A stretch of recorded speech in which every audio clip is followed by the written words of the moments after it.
Hello everyone. So I had seen a couple people do this tag already earlier in the day, and it is the original tag created by Adam from Memento Mori, and it is called the Book Postscript 2018 tag.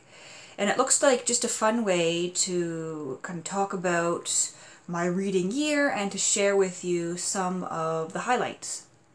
Now, I want to take a quick moment to talk about my Goodreads goal that I set at the beginning of this year. I wanted to read 200 books, and I am well on my way to hitting that 200.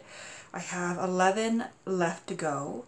And while I would like to reach that 200, it's not a case of my feeling pressure to get there. I mean, it's always been fun. It's always been a fun challenge. It's something I can definitely see myself doing though, because I'm about to head into Christmas vacation and my classes are done, so I have a lot more time to read. So this is a series of 10 prompts that have to do with my reading year. The first prompt asks for the longest book that I read this year, as well as the book that took me the longest to read.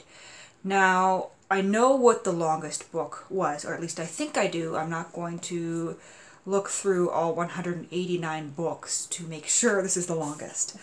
But Needful Things by Stephen King is just under 1,000 pages. It's a very, very delightful read, really. I had started reading maybe 20 pages when I first bought it, very early in this year. And those first 20 pages didn't catch me, and I set it aside. And then I returned to it in, I believe, late summer or early fall. I'm not remembering entirely, but I returned to it and read it within a day or two, or perhaps 3, because it was that good. It hooked me that much.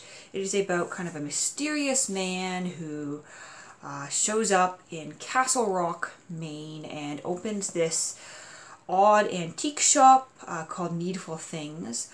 For most people, it looks like he has quite a bit of junk in the windows, or some people see nothing at all.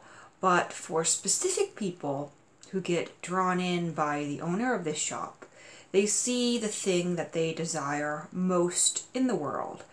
And the shopkeeper doesn't ask them to pay a fair price in money for it. He asks for favors instead, and through these favors he gets his hooks into them and begins to manipulate interpersonal relationships in this town, causing chaos and death. So it was one of my favorite reads of 2018 and something that I'll definitely be rereading again. So that was the longest book. I'm not sure which one took me the longest to finish this year, solely because I took like a long period of time to read many, many books this year.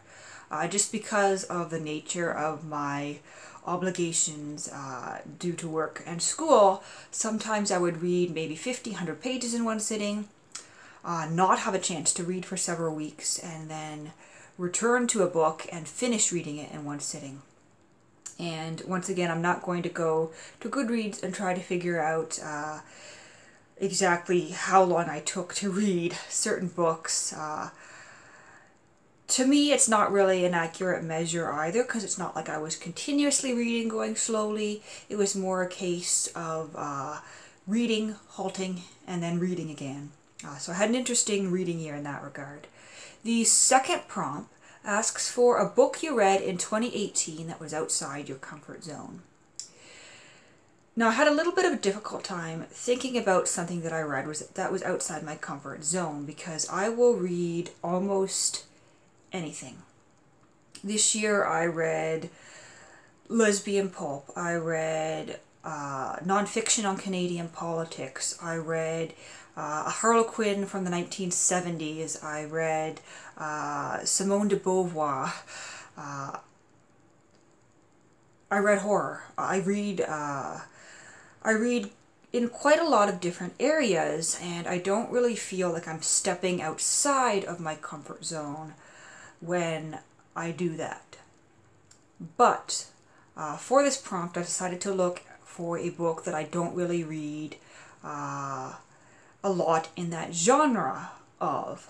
So I looked to YA. I did read a couple of YA novels this year, one of them being Lee on the Offbeat, which is a queer love story between two girls in high school, and I greatly enjoyed that one.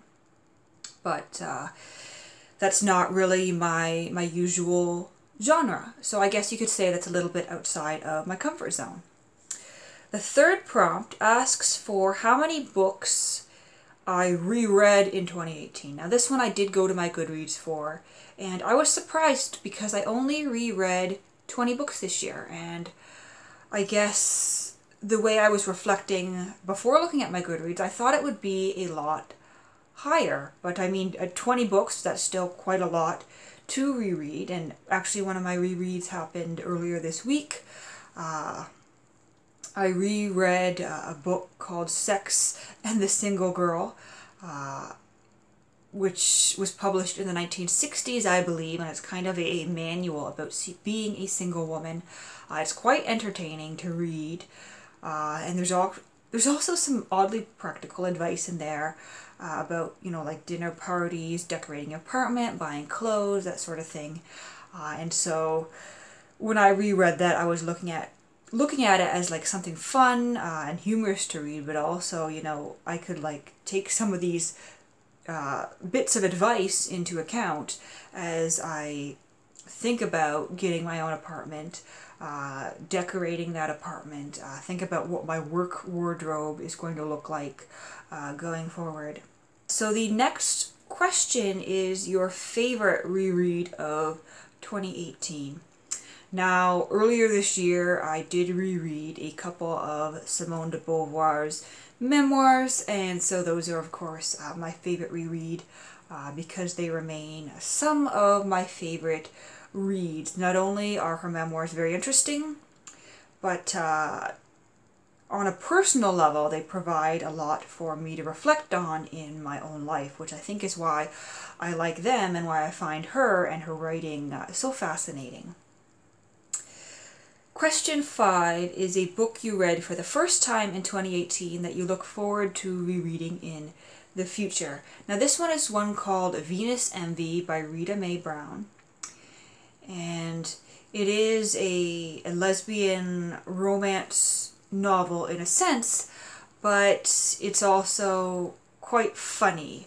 It's this career woman who hasn't admitted to her friends or family that she is gay, and she suddenly realizes that she is dying. She is told by her doctor that she only has a few days to live, and so she writes these in some cases loving and in some cases scathing letters to her friends and family, and she admits everything about her sexuality.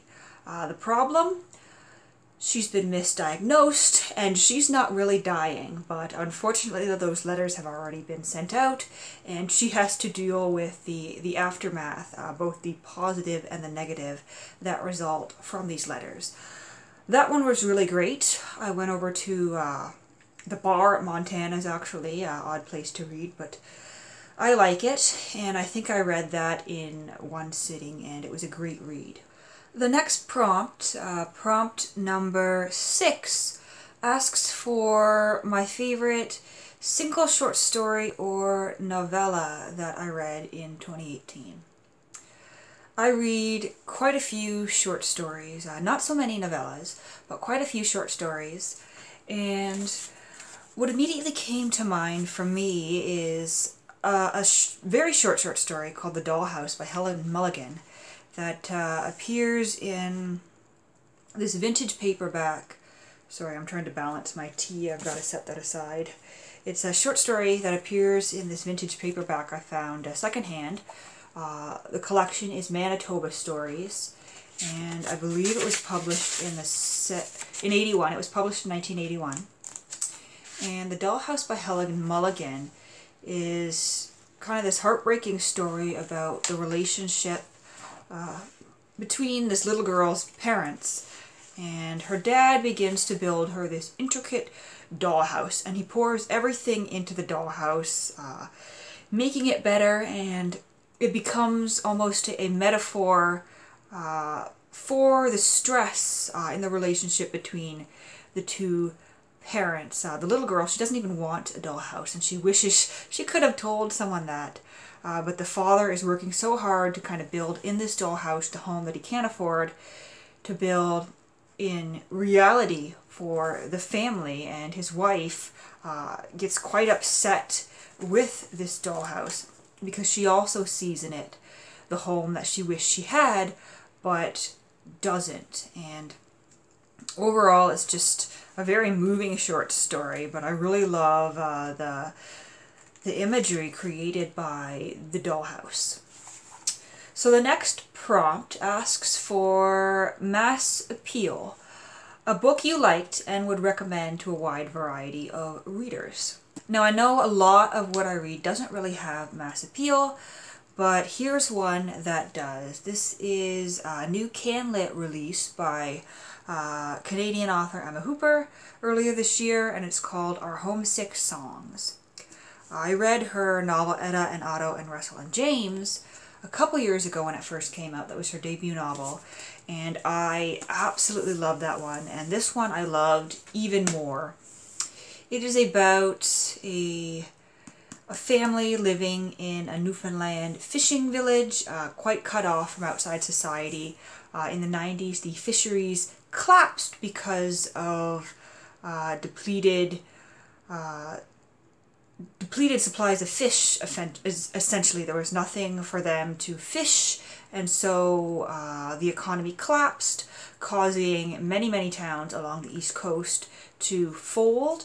And if you know anything about Canada, you'll know that a lot of people from Newfoundland, from the east coast, ended up going west to Alberta to work in the oil sands, because that's where the work was. And so you had entire communities just picking up and essentially migrating halfway across the country.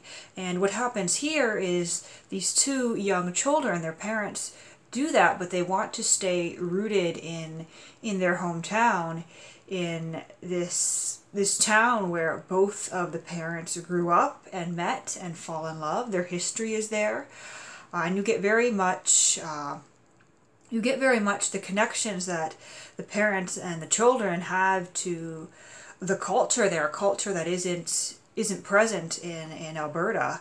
And we get kind of flashbacks to when the parents were young and them falling in love, and the hardship this puts on their children, who suddenly find themselves essentially in this abandoned town. All the houses are boarded up, and so the daughter and the family is like sneaking into these houses and playing in them and creating kind of collages on the walls to make them into different locations. She very much wants to get out. She wants to go and see people again. And most of the time it's just them and one parent, because the father and the mother, they take turns going back and forth between Alberta.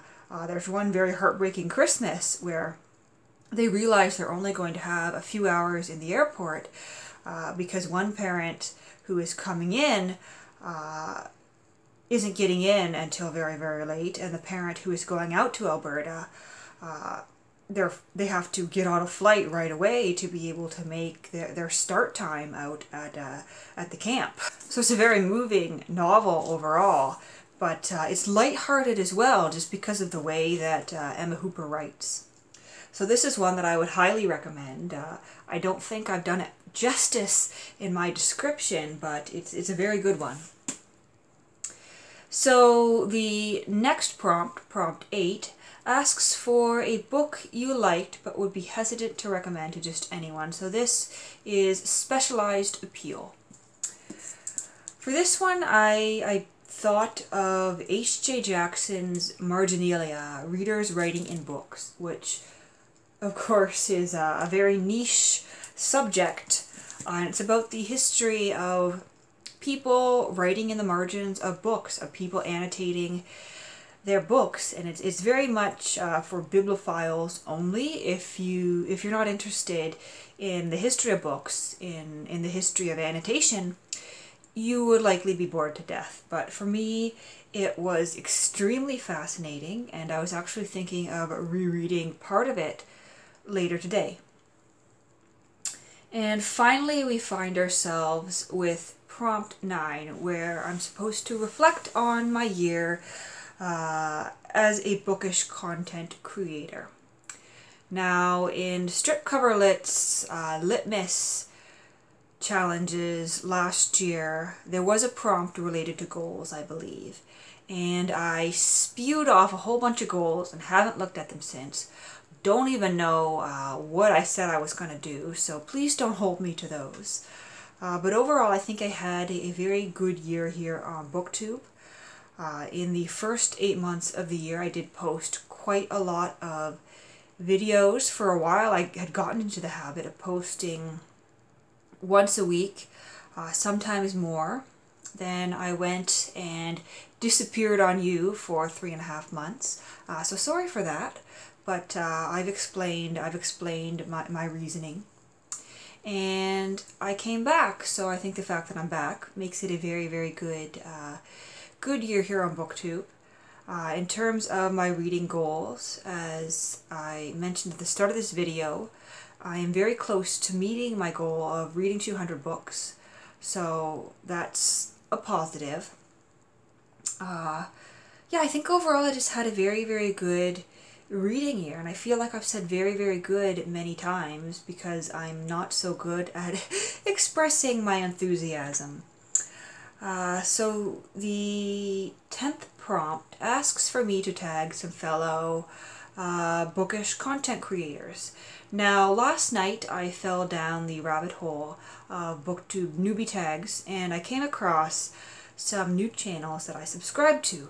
And so I'd like to tag those people here, which means I need to reach over and grab the notebook where I wrote down their channel names.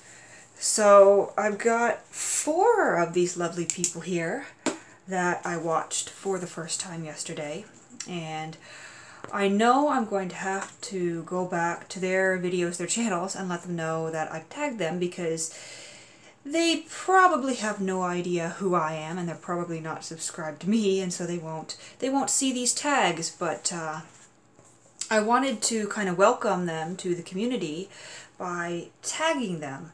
Now, I know there'll be a couple prompts, at least the last prompt, they won't be able to answer because they're new, and so they don't have bookish content to reflect on, but they can definitely talk about their reading goals for the year. So the first channel I have written down here is a channel called Book Piles, and I believe her name is Rara or Rara. Excuse me if I've mispronounced your name. Then I'd like to tag S.L. Kirk as well. I believe her name is Sierra. I actually followed her on Twitter, so I can let her know through Twitter that I've tagged her. Ruette Reads, once again I'm hoping I'm pronouncing that correctly, and Max Mitchell. And then just thinking about a couple of channels I've been subscribed to for a little bit longer. Earlier this week I discovered Jaguar Cat Reading, so I'd like to tag her as well. And I would also like to tag Books I'm Not Reading, a channel that I started watching quite a bit of as well recently. Both those ladies are doing Litmus, so be sure to check out their Litmus videos while you're at it.